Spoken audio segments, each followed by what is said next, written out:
시청자 여러분, 오늘 하이브 2025년 2분기 실적. 와, 이거 정말 대단하지 않나요?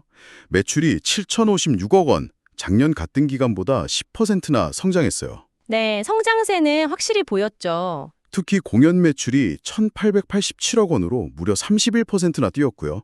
MD랑 라이센스 매출도 1,529억 원으로 40%나 늘었어요. 이건 뭐 아티스트들이 정말 열심히 활동한 덕분인 것 같아요. 맞습니다. 상반기 활동이 정말 어마어마했죠. BTS 진 씨 컴백해서 바로 밀리언셀러 기록하고 빌보드, 오리콘 5건 했고요. 아, 그렇죠. 르세아핌도 일본 오리콘 1위, 보이넥스트 두어 초동 판매량 자체 최고 기록 세웠고 네네. 제이홉씨 솔로 투어만 해도 15개 도시에 33회 공연, 관객이 50만 명이었어요. 진 씨도 팬콘서트랑 투어 계속하고 있고요. 와, 50만.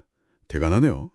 그리고 세븐틴 유닛 공연도 성공했고 이제 월드 투어 준비 중이고 르세라핌 아시아 투어는 도쿄돔 앙코르까지 다 매진이었죠. 엔하이픈 보이넥스트 도어는 코첼라, 롤라팔로자 같은 큰 무대에도 섰고요. 진짜 쉴 틈이 없었네요. 네, 상반기에만 공연이랑 팬미팅 합쳐서 총 140회 정도 했으니까요. 작년보다 56% 늘어난 겁니다. 와, 그러니까 이런 활동들이 다 매출로 이어진 거군요. 정말 인상적이네요.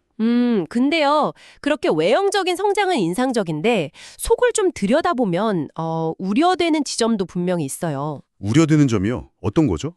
영업이익률, 그러니까 OPM이라고 하죠. 이게 9.3%로 나왔어요. 두 자릿수에 못 미쳤다는 거죠. 9.3%. 생각보다는 좀 낮네요. 그렇죠. 시장에서는 그래도 두 자릿수는 기대했는데 그게 좀 아쉬운 부분이고요. 아무래도 일본 신인그룹 아오엔 데뷔 마케팅 비용이라든지 또 라틴 아메리카에서 새로 시작하는 프로젝트 제작비 같은 약간 선제적인 투자 비용이 좀 많이 반영된 영향이 커 보입니다. 그러니까 미래를 위한 투자 성격의 비용이 이번 분기에 좀 들어갔다. 이렇게 볼 수 있는 거군요. 네, 그렇게 볼 수도 있겠지만 동시에 좀 봐야 할 게 음반이랑 음원 매출이 2,286억 원으로 작년보다 8% 줄었어요. 음반 음원이요? 네. 그리고 광고나 방송 출연료 같은 컨텐츠 매출도 702억 원으로 16%나 감소했고요. 이게 뭘 의미하냐면 결국 특정 대형 아티스트들의 활동 유무에 따라서 실적 변동성이 여전히 좀 크다. 이렇게 해석될 여지가 있는 거죠. 변동성이라. 하지만 그 투자가 벌써 성과를 내고 있는 부분도 있지 않나요? 저는 미국에서 데뷔한 캐치아이 사례가 굉장히 인상 깊었거든요. 아, 캐치아이요? 네. 빌보드 200 차트에 3주나 연속으로 들어가고 수록곡은 핫팩 차트에도 진입하고 북미 13개 도시 투어는 전성 매진이었다면서요. 이건 진짜 하이브의 K-팝 제작 시스템이 그냥 한국에서만 통하는 게 아니라 글로벌 시장에서도 먹힌다는 걸 보여준 거 아닐까요? 현지에서 직접 IP를 만드는 모델이 성공할 수 있다는 가능성을 보여준 거죠. 네, 캐치아이의 성과는 분명히 주목할 만합니다. 라틴 아메리카 쪽에서도 바셀라 파마라는 프로그램이 동시간대 시청률 1위 하면서 차세대 보이그룹 산토스 브라보스 런칭 기반도 잘 다지고 있고요. 현지 스타 영입 얘기도 나오고 있고 그건 긍정적이에요. 그렇죠. 근데 이런 지역 확장하고 동시에 진행되는 사업 구조 개편, 이 부분은 조금 더 신중하게 봐야 할 것 같아요. 사업 구조 개편이라면 핵심을 매니지먼트에서 레이블 비즈니스 중심으로 옮긴다는 그 계획 말씀하시는 거죠? 맞습니다. 표면적으로는 아티스트 활동 주기에 따른 실적 변동성을 좀 줄이고 스트리밍 같은 꾸준한 수익원을 강화하려는 전략으로 보이는데요. 네. 문제는 미국 시장의 특수성이에요. 한국처럼 회사가 유통, 퍼블리싱, 에이전시 이걸 다 통합 관리하는 모델하고는 좀 다르잖아요, 미국은? 계약 구조가 다르군요. 네, 각 분야를 다 전문업체랑 개별 계약하는 경우가 많거든요. 이런 환경에서 하이브가 생각하는 통합적인 레이블 비즈니스의 시너지가 과연 얼마나 잘 나올 수 있을지 이건 아직은 좀 지켜봐야 할 부분이고요. 하이브 아메리카랑 라틴 아메리카 법인 통합 운영 효과도 마찬가지고요. 구조적인 어려움이 있을 수 있겠네요. 하지만 팬덤과 직접 만나는 플랫폼 경쟁력은 확실히 강해지고 있는 것 같은데요. 위버스요? 위버스. 네, 월간 활성 이용자 수 MAU라고 하죠.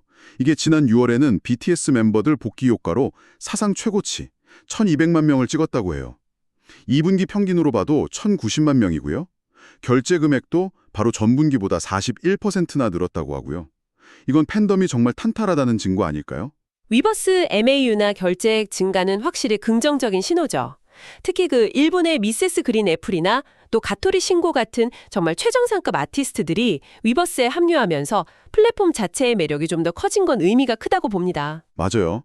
가토리 신고는 해외 아티스트 최초로 위버스 앨범도 냈다고 하더라고요. 네, 그런 사례도 나왔죠. 그러니까 일본 시장에서 영향력이 커지는 건 글로벌 플랫폼으로서 위버스의 중요한 전환점이 될 수도 있겠네요. 근데요, 결국 플랫폼 성장이라는 것도 그 바탕에는 강력한 아티스트 IP, 그러니까 지식 재산권이 있어야 가능한 구조라는 점을 잊으면 안 됩니다. 아, 그렇죠.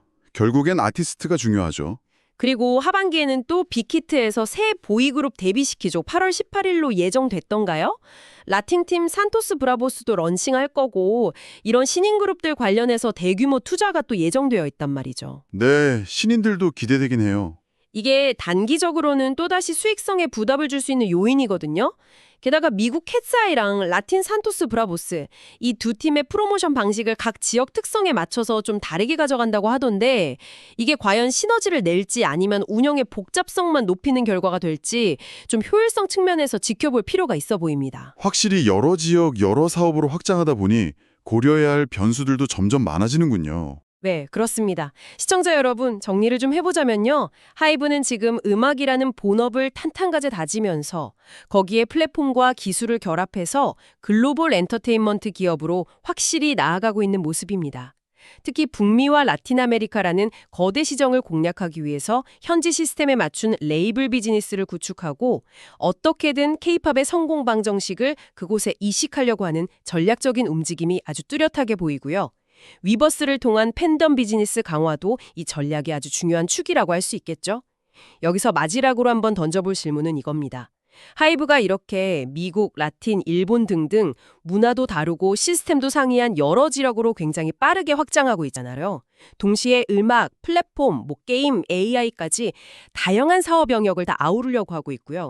과연 이렇게 복잡하게 얽히고 설킨 구조들을 얼마나 효과적으로 통합하고 또 실질적인 시너지를 만들어낼 수 있을까요? 특히 계약 구조부터 시작해서 팬 문화까지 모든 것이 다른 미국과 라틴 시장에 성공적으로 안착하는 것이 장기적인 성장의 핵심 열쇠가 될 텐데요. 이 과정에서 우리가 아직 예상하지 못한 가장 큰 통합의 어려움은 과연 무엇이 될지 한 번쯤 깊이 생각해 보시면 좋겠습니다.